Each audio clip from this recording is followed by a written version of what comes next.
elementary pa lang, napapansin na nila mga gawi kong parang hindi pambabae kasi bis na Chinese garter, laruan ko ay text sa cholens. Tapos kajamin ko lagi noon mga sigang lalaki sa amin.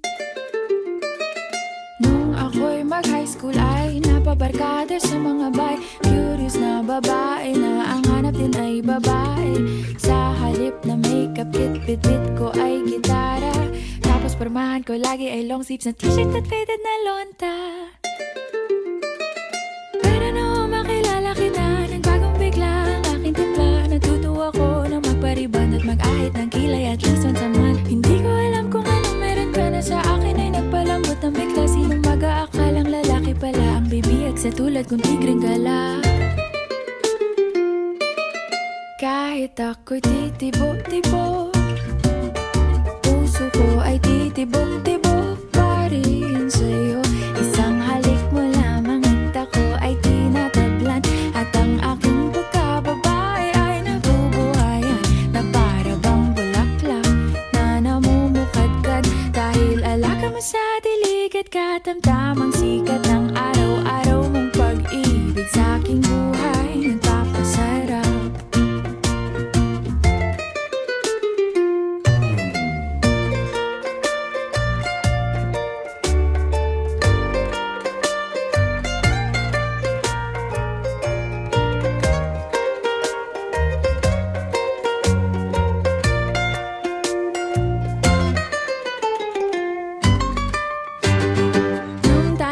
College ay saka ko lamang binigay ang matamis na oong 10 buwan mong trinabaho.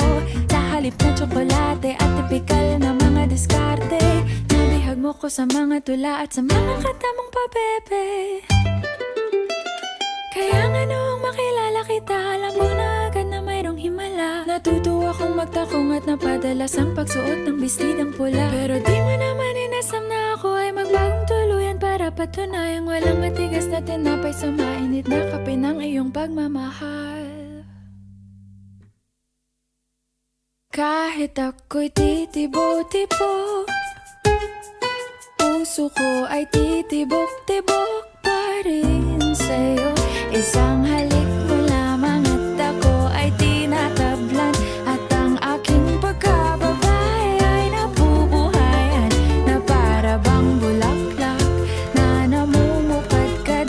Dahil alaga mo sa dilig at katamtamang sikat ng araw-araw mong pag-ibig sa aking buhay nagpapasarap.